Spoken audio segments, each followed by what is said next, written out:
예수께서 그의 친구인 나사로와 마리아 마르다의 집에 초청받아 오셨습니다. 죽은 나사로를 살리신 일로 인해서 감사의 잔치가 열린 것입니다. 베다니는 예루살렘에서 아주 가까운 근교입니다. 주로 이제 서민들이 살던 그런 지역인데 가난한 집안이었던 나사로 이 삼남매가 사는 곳이죠. 그리고 그들은 예수님의 친구였습니다. 예수께서 지난번 들리셨을 때 예수님을 대접하느라고 정신없던 그 마르다, 그 음식을 준비하느라고 그 바쁜 와중이었는데 그 와중에도 동생인 마리아는 꼼짝 않고 예수님 발치에 탁 달라붙어가지고 이쁜 척하면서 말씀을 들었던 그 마리아 자매의 그 이야기를 우리는 잘 알고 있습니다. 그때 마르다가 주님, 내 동생 마리아 쟤 좀 다시 좀 날 좀 도우라고 좀 해주세요. 지금 음식하느라 바빠 죽겠는데 라는 요청에 예수님은 그가 더 좋은 편을 택하였느니라 빼앗기지 아니하리라 이렇게 말씀하시면서 마리아를 용인해 주셨습니다. 그런 마리아가 이번에는 예수님께서 그런 마리아의 집에 예수께서 초청받아 오셨는데 오라비 나사로가 죽은 지 3일 되는 그 썩어가고 있는 시체였을 때 예수께서 오셔서 살려주셨기 때문에 감사해서 예수님을 초청하신 것이죠. 당시 유대사회에서는요, 손님이 자기 집을 찾아오거나 혹은 다른 집을 방문할 때 들어가자마자 손과 발을 씻도록 하는 정결법이 있었습니다. 왜냐하면은 사방이 다 광야였기 때문에 흙먼지가 풀풀 날리는 그런 토양을 갖고 있었던 유대에서는 외출하다가 집에 가자마자 씻는 것은 그건 당연한 것이라고요. 그래서 어떤 사람이 자기 집을 방문하면 집주인은 손과 발을 씻을 물을 바로 내주는 그것이 유대인들에게는 예법이었습니다. 그런데 단순한 손님이 아니라 VIP가 오면은 물만 내주는 것이 아니라 하인을 시켜가지고 그 VIP 손님의 발을 씻어주는 것이죠. 그런데 예수님은 VIP 아닙니까? 삼위일체니까. 그래서 마리아는 예수님을 보자마자 물이 아닌 비싼 퍼퓸 향유죠. 그걸 순전한 나드 한 근을 가져다가 나드라고 하는 아주 귀한 풀이 있어요. 그 뿌리로 가지고 만드는 건데 지금도 굉장히 비쌉니다. 그거를 이제 그 당시에는 은행이 없으니까 여인들은 그 향유를 주로 결혼할 자금을 모으기 위해서 향유를 모으는 것입니다. 옥합에. 그래서 그거를 팔아가지고 결혼 자금도 쓰고 그렇게 보통 하거든요. 근데 예수님이 오시자마자 그 병마기를 탁 따가지고 예수님 발에 붓고 자기 머리카락으로 예수님의 발을 확 닦았습니다. 이를 지켜보던 가룟 유다가 이 향유를 어찌해서 300데나리온에 팔아서 가난한 자들에게 주지 않았냐 하면서 막 책망했습니다. 요즘 말로 하면 너 왜 이렇게 헌금 많이 해? 차라리 그거 가지고 구제하지. 이런 얘기입니다. 상식적으로 생각해도 그 상황이 예수님이 얼마나 민망하셨을까요? 정말 이 가룟 유다 이 사람은 정말 매너가 정말 꽈인 사람 같습니다. 얼마나 예수님이 다 같이 있는데 민망하겠습니까? 자기보다 낮은 사람도 아니고. 그의 태도에 대해서 오늘 성경도 평을 합니다. 6절에 보면은 이렇게 말함은 가룟 유다가 이렇게 화를 내면 가난한 자들을 생각함이 아니요 그는 도둑이라 돈깨를 알맞고 거기 넣는 것을 훔쳐가미로라. 쉽게 말해 회개가 유다니까 유다가 돈을 빼먹으려고 그런 말을 했다라는 것입니다. 우리는 성경을 통해서 가룟 유다가 돈을 받고 예수님을 이렇게 배신한 일도 있잖아요. 나중에 은 30을 받고 예수님을 팔아버렸지 않습니까? 그래서 그가 회개와 관련된 많은 부정을 저질렀음을 우리는 알고 있습니다. 하지만 성경은 가룟 유다를 저 탐욕스러운 도둑놈이라고 비난하려고 성경을 쓴 것이 아닙니다. 성경은 가룟 유다뿐 아니라 예수님을 진정으로 만나지 못한 모든 인생은 거짓말하고 속이는 것 외에는 딱히 할 것이 없다라는 것을 알려주는 것입니다. 그러니까 가룟 유다는 특별히 지금 우리가 많이 욕을 하고 있지만 특별히 나쁜 인간이 아니라 예수 없는 인생이 가는 길에 보여줄 뿐이라는 것이죠. 우리는 현실적으로 진실하게 사는 것이 현실적으로 굉장히 어렵습니다. 세상에 산다는 것은 뭐예요? 먹고 살기 위해서 경쟁하며 산다는 말인데 어떻습니까? 세상이 욕망과 욕망이 충돌하고 이익과 이익이 충돌하는 이 세상에서 거짓말 안 하고 남 짓밟지 않고 살기는 정말 어렵습니다. 우리는 그래서 가룟 유다를 욕하는 것으로서 우리의 의를 세워서는 안 되는 것입니다. 몇 번 말씀드렸지만 남 욕한다고 내가 의로워지는 거 아니라는 것이죠. 오늘 성경 7절에서 예수께서 이르시되 그를 가만히 두어 나의 장래할 날을 위하여 그것을 간직하게 하라 이렇게 말씀하셨습니다. 그런데 이 여인들이 제가 보기에는 남자들보다 여인들이 훨씬 위대하거든요. 이 여인들이 위대한 게 이 사건이 마리아만 있는 것이 아닙니다. 똑같은 사건이 다른 여인에 의해서 마가복음 14장에도 이게 또 나옵니다. 그때는 베다니의 나병 환자 시몬의 집에 예수께서 가셨었는데 그곳에서도 한 여자가 나와서 값진 향유, 순전한 나드 한 옥합을 가지고 와서 그 옥합을 탁 깨뜨려서 예수의 머리에 이번에 탁 붓는 그런 기념비적인 그런 헌신을 어떤 여인이 했습니다. 이번에는 가룟 유다가 아니라 그 주위에 있는 사람들이 막 화를 내면서 똑같은 말을 하는 거예요. 어떻게 가룟 유다랑 짰는지 어찌하여 이 향유를 허비하는가? 이 향유를 300데나리온 이상에 팔아서 가난한 자들에게 줄 수 있었겠도다. 이러면서 막 화를 내는 것입니다.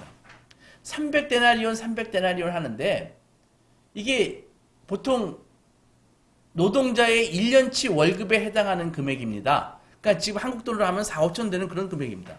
그걸 한 번에 까가지고 예수님 확 버가지고 예수님을 시쳐드리는 것이죠. 그때나 지금이나 자기는 하지 않으면서 남들이 헌금하면 스트레스 받는 사람들이 많이 있습니다. 이에 예수님이 다음과 같이 말씀하십니다. 마가복음 14장 6절에 보면은 그만두라. 너희가 어찌하여 그를 괴롭게 하느냐. 그가 내게 좋은 일을 하였느니라. 가난한 자들은 항상 너희와 함께 있지만 아무 때라도 원하는 대로 도울 수 있지만 나는 너희와 항상 같이 있지 않다. 그는 힘을 다하여 내 몸에 향유를 부어 내 장례를 준비하였느니라. 내가 진실로 이르노니 온 천하에 어디서든지 복음이 전파되는 곳에는 이 여자의 행한 일도 말하여 그를 기억하리라. 이렇게 말씀하셨습니다. 그런데 이 두 가지 사건 동일하게 예수께서 똑같은 말씀을 하시는데 복음이 전파되는 곳에는 이 여자가 행한 일도 말하여 그를 기억하리라 하시니라. 이 말씀을 하신다고요.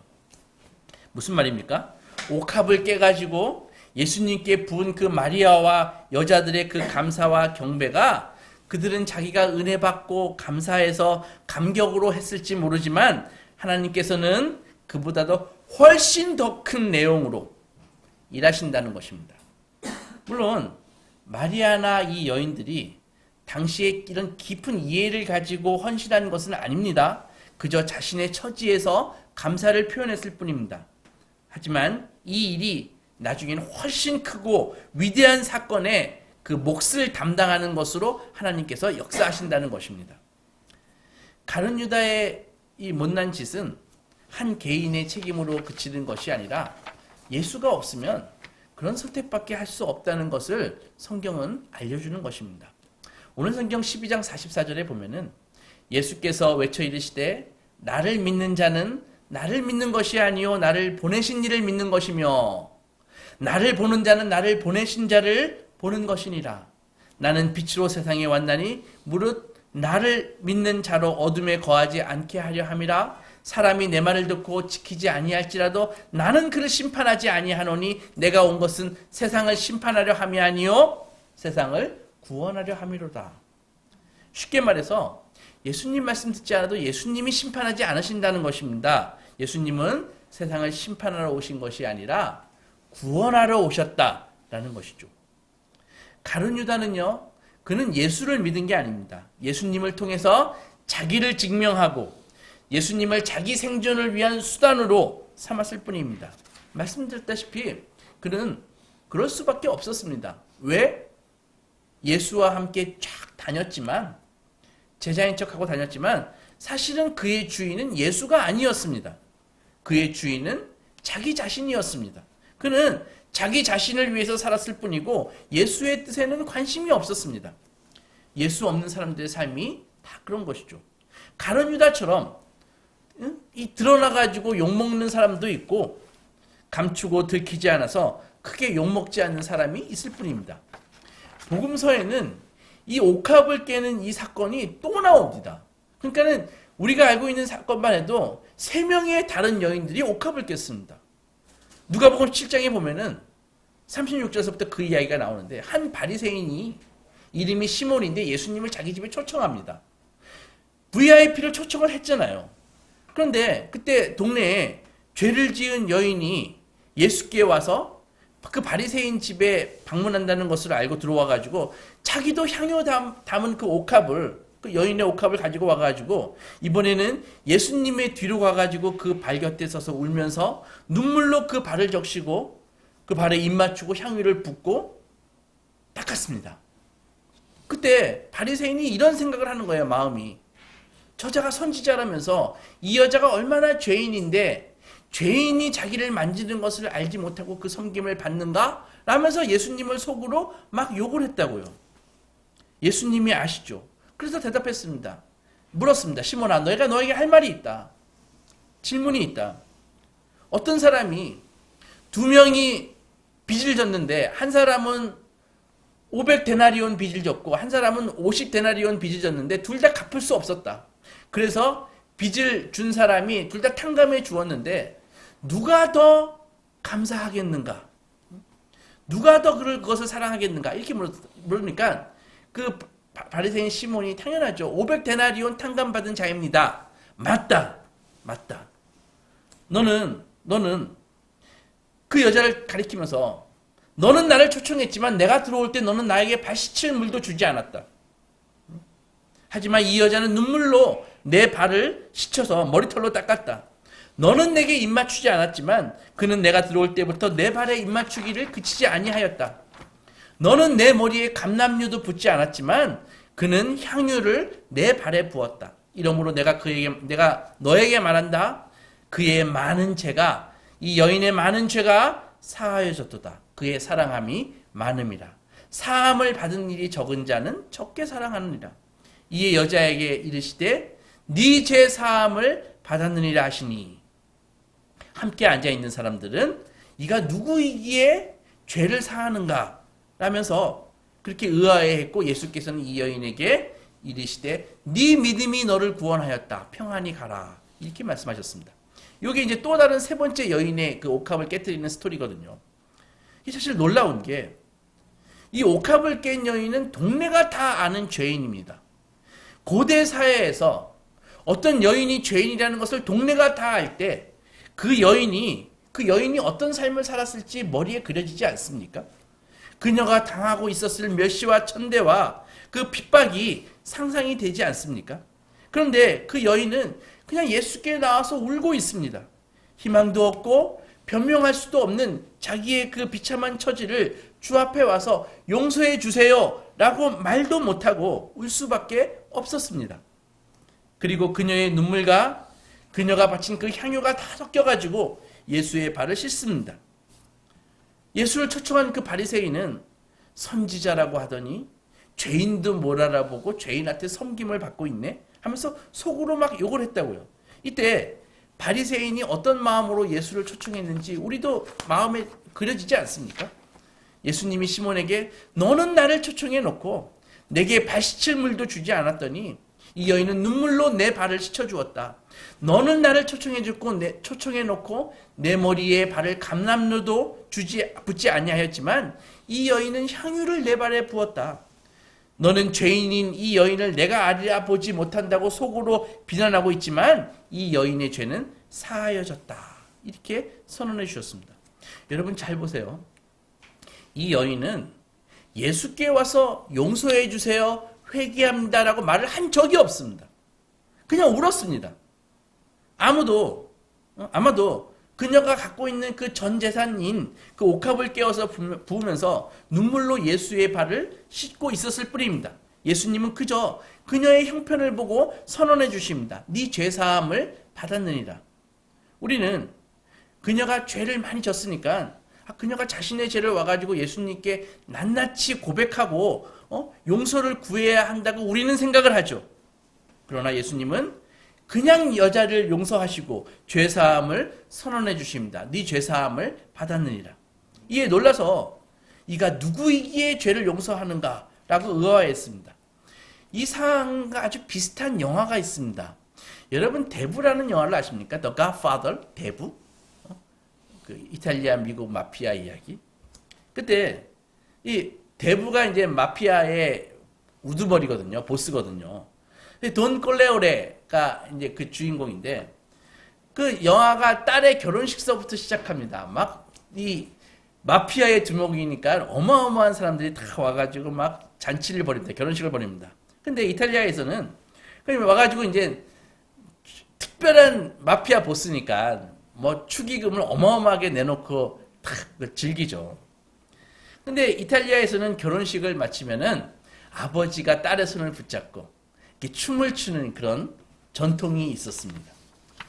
그래서 탁 춤을 추고 난 다음에 이제 이 돈 꼴레오레가 비즈니스를 하려고 약간 컴컴한 방에 딱 거실에 딱 들어갑니다. 그러니까 사람들이 또 돈을 싸들고 한 명씩 들어오면서 청탁을 합니다. 청탁을 하면은 돈 꼴레오레가 듣고 그거 이렇게 해결해 줄게. 이렇게 이런 일을 하는 거예요. 근데 낯선 사람이 들어오는데 그 동네 장의사입니다. 장의사가 딱 들어와가지고 그냥 대뜸 내 딸이 동네 건달들한테 끌려가 폭행당했어. 내가 돈은 얼마든지 줄 테니 그 놈들을 좀 복수해 주시오. 그렇게 얘기를 하는 거예요. 근데 돈 꼴레오레가 그에게 뭐라고 대답했을까요? 아주 무시하는 태도로 장의사에게 말을 했습니다. 너는 이 방에 들어올 때 나에게 인사도 하지 않았고 내 딸의 결혼식인데 지금 나에게 축하한다는 메시지도 없었고 넌 내 손에 입맞춤도 하지 않았다. 그리고 다짜고짜 돈은 얼마든지 줄 테니 네 딸을 추행하고 폭행한 놈들을 복수해 달라고? 너는 나에게 어떤 존경과 친밀감도 보이지 않았어. 네가 만일 내 가족이었다면 너가 당한 일에, 네 딸이 당한 일에 대해서 나에게 부탁할 필요도 없어. 왜? 그거는 내 문제이기 때문에. 그렇게 대답을 했다고요. 여러분, 예수님이 이 바리새인에게 한 말씀이 대부의 말과 아주 비슷합니다. 마치 돈은 얼마든지 낼 테니 네 기도 나에게 들어달라고? 너는 나를 뭘로 아느냐? 그 소리라고요. 예수님이 이 여자에게 죄사함을 받았느니라 라고 하신 것은 예수께서 이 여인을 당신의 거래 상대가 아니라 하나님의 자녀로 보고 있기 때문입니다. 이 여인이 용서받을 자격이 있어서 아니면 용서받을 무슨 조건을 제시해서가 아니라 예수님은 그 여자가 하나님의 자녀요 십자가에서 당신의 피로 구원할 그의 백성이기 때문에 용서하신 것입니다. 오늘 성경에 마리아의 이 옥합을 깨뜨린 사건과 마가복음 14장의 그 시몬 나병 환자 시몬의 집에서 나타났던 그 여인의 그 옥합을 깨어 예수님을 씻어드린 그 사건은 둘 다 예수께서 당신의 장례를 예비하였다라는 말을 하십니다. 어떻게 이해할 수 없죠. 향유를 부은 게 어떻게 장례를 예비할 수 있습니까? 장례를 치르려면은 향유를 죽은 다음에 시체에 부어야 되는 거 아닌가요? 왜 살아있는 사람에게 붓는데 그걸 장례를 예비하였다는 말을 할까요? 이 말씀은 시신의 발을 몰약과 같은 향품을 말씀하시는 것이 아니라 그들이 예수의 장례를 치를 하나님의 자녀라는 의미입니다. 장례는 누가 치르나요? 자녀들이 치르는 것이죠. 하나님이신 예수님은 지금 이 여인들을 부모로서 지금 대하고 있는 것입니다. 우리도 옛날에 장남을 가리켜서 옛날 사람들이 당신 맞상주요 이런 말을 하거든요. 주님은 지금 이 옥합을 깨워서 향유를 부은 여인들에게 아버지와 딸들의 관계, 바로 그 관계를 선언해 주시는 것입니다. 그리고 이 자녀들을 위해서 주님은 목숨까지 내어놓으시죠. 이것이 성경이 우리에게 하고 싶은 이야기입니다. 예수께서는 나는 나의 목숨을 너희를 위해 주려고 왔다. 나는 너희에게 다른 조건을 요구하지 않는다. 다른 자격이 필요가 없다. 나는 너희를 위해서라면 나의 목숨도 아깝지 않다. 내가 곧 너희를 위해서 죽을 것이다. 나의 장례를 담당할 나의 사랑하는 딸들아, 나는 너희를 사랑한다. 이 말씀을 하신 것이라고요. 마태복음 25장에 보면 우리가 잘 아는 달란트 비유가 나옵니다. 어떤 주인이 타국에 가서 종들에게 돈을 맡깁니다. 종들의 재능대로 한 종에게는 5달란트, 또한 두 번째 종에게는 2달란트, 그리고 마지막 종에게 1달란트를 맡겼습니다. 5달란트 받은 종은요, 비즈니스를 잘 해가지고 5달란트를 더 남겼습니다. 2달란트 받은 종도 마찬가지로 잘해서 2달란트를 더 남겼습니다. 그리고 주인이 돌아와서 그들에게 착하고 충성된 종아, 너희가 남긴 건 너희가 다 가져라 하면서 주셨다고요. 그러나 1달란트 받은 종은 두려워서 그 1달란트를 땅에다가 깊이 묻어두었다가 주인이 왔을 때 그걸 그대로 내놓았습니다. 그래서 이렇게 얘기합니다. 마태복음 24장에 보면은 25장에 보면 24절에 1달란트 받은 자는 와서 이르되 주인이여 당신은 굳은 사람이라 심지 않는 데서 거두고 해치지 않는 데서 모으는 줄을 내가 알았으므로 두려워하여 나가서 당신의 달란트를 땅에 감추어 두었다이다. 보소서 당신의 것을 가져왔나이다 하면서 1달란트를 내놓는 거예요. 그러자 주인이 이렇게 얘기합니다. 그 주인이 대답하여 이르되 악하고 게으른 종아, 나는 심지 않은 데서 거두고 모으지 않은 데서 해치는 줄로 네가 알았느냐. 그러면 네가 마땅히 내 돈을 취리하는 자들에게 맡겼다가, 취리하는 자는 돈놀이하는 자들, 요즘 같으면 은행에 맡겼다가 돌아와서 내 원금과 이자라도 받게 했어야 되는 거 아니냐, 이렇게 말씀하셨다고요. 우리는 이 비유를 늘 오해합니다. 여러분 생각해 보세요. 주인이 왜 1달란트에게 화를 내셨을까요? 그거 생각해 보셨습니까? 비즈니스를 하지 않고 땅에 그냥 묻어둬서? 아니면 비즈니스를 했는데 실패해서? 이런 상상을 해봅시다. 제가 하는 상상인데, 만약에 5달란트 받은 자가 5달란트를 남기기는커녕 사업을 하다가 시원하게 다 말아먹고 빈털터리 갔다고 생각해 봅시다. 2달란트 받은 자도 5달란트 받은 자에게 그거 빌려줬다가 같이 망해버렸어요. 그때 주인이 돌아와서 어떤 반응을 했을까요? 아이, 이놈들이 내 전 재산을 다 날려먹다니 하면서 막 노발대발 하셨을까요? 주인이.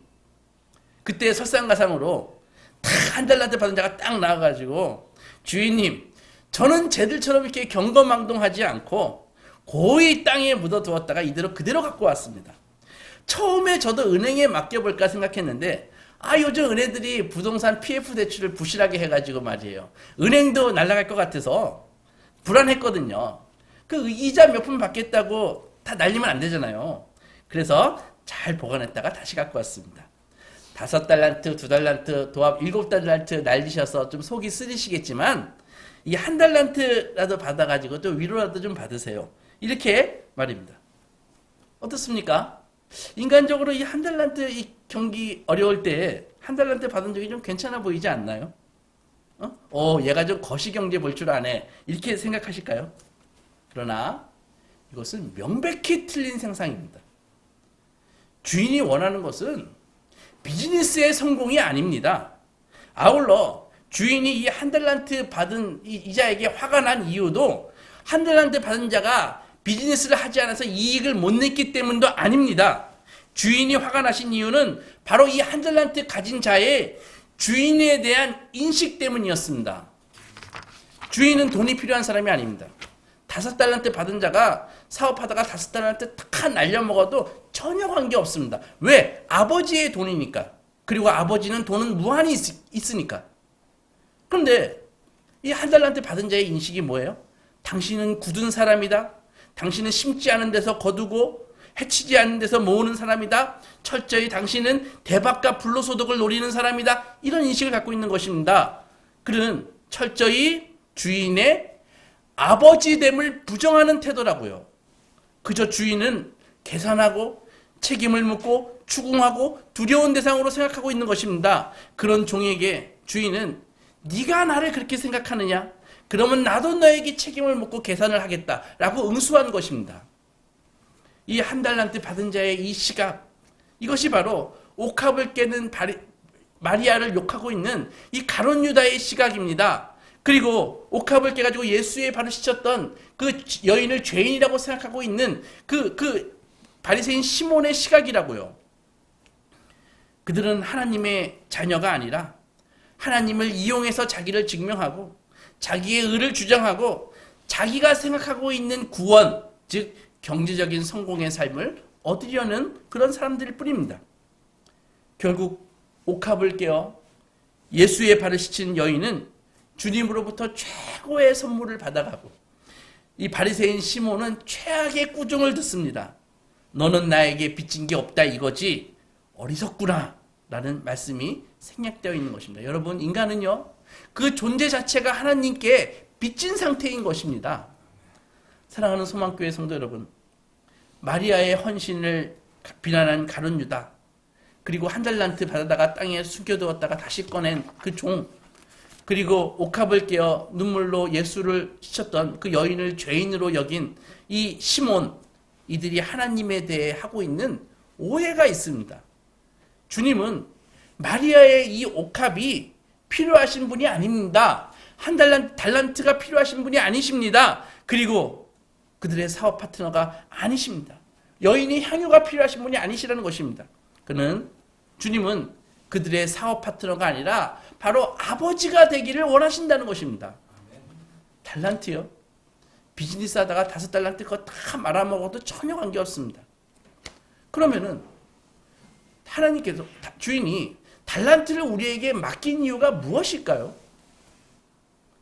그것 가지고 우리의 삶 속에서 하나님의 자녀됨을 즐기고 누리라는 것입니다. 그 달란트를 가지고 아버지께 영광 돌리고 그 달란트를 가지고 하나님을 찬양하고 예배하라는 것입니다. 달란트 그거 다 쓰면 그거 얼마든지 공급되는 하늘의 자원입니다. 날려도 상관없고요. 고갈도 되지 않습니다. 공중의 새를 먹이십니다. 왜 당신의 자녀를 방치하시겠습니까? 그런 일은 결코 없다는 것이죠. 하나님이 나의 아버지가 되신 것을 믿어 의심치 않는 당신의 자녀들에게 주님은 로마서 8장에서 이렇게 말씀하십니다. 하나님이 우리를 위하시면 누가 우리를 대적하리요? 당신의 아들을 아끼지 아니하시고 모든 사람을 위하여 내주시니가 어찌 그 아들과 함께 모든 것을 우리에게 주시지 아니하겠느냐? 잊지 마십시오. 이 약속의 말씀이 우리 삶 속에서 우리가 어떤 고난과 어려움 속에서도 흔들리지 않고 두려워하지 않고 살아갈 수 있는 이유가 되는 말씀인 것입니다. 왜냐하면 실패도 우리를 복되게 하는 하나님의 도구이기 때문입니다. 생각해 보십시오. 여러분들의 오늘을 무엇이 만들었습니까? 무엇이 여러분들의 오늘을 만들었다고 생각하십니까? 정직하게 생각해 보면 내가 한때 이루었던 알량한 성공이 여러분들의 오늘을 만들었습니까? 절대 아닙니다. 오히려 쓰디쓴 실패가 정말 눈물 흘릴 수밖에 없는 그런 고난이 오늘의 우리를 만든 것 아닙니까? 여러분 가운데서도 힘과 어려운 가운데서도 힘과 용기를 주시고 막다른 길처럼 보였어도 피할 길을 주셨던 그 하나님의 인도하심이 우리를 오늘 이 지금 영광스러운 하나님의 예배자로 세워주시지 아니하셨습니까? 여러분, 고통스러운 것과 명예스러운 것은 별개가 아닙니다. 우리는 고통을 받으면 잘못한 것이고 실패하면 잘못한 것이고 영광과 명예는 내가 꼭 잘하고 승리해야만 얻는 것이라고 생각하지만 결코 그렇지 않다는 것입니다. 성경은 그렇게 구분하지 않습니다. 우리를 여기까지 이끈 실패, 고난, 그리고 우리의 죽음, 하나님은 이런 것들로 영광 받으시고 우리를 명예롭게 하시고 우리를 복되게 하십니다. 우리는 당신의 아들의 피값으로 사신 존귀한 하나님의 자녀들이기 때문입니다. 예수께서 십자가를 지시기 위해 이제 한 발 한 발 고난의 길을 가고 계시는 사순절 기간입니다. 이때 우리의 실패와 고난을 사용하셔서 오늘 이 자리까지 이 영광스러운 예배자로 인도하신 하나님을 더욱더 깊이 만나셔서 가룟 유다처럼 어둠에 붙잡힌 종이 아니라 마리아처럼 진리의 빛 가운데 행하시는 하나님의 복된 자녀가 되시기 주님의 이름으로 축원합니다. 아멘.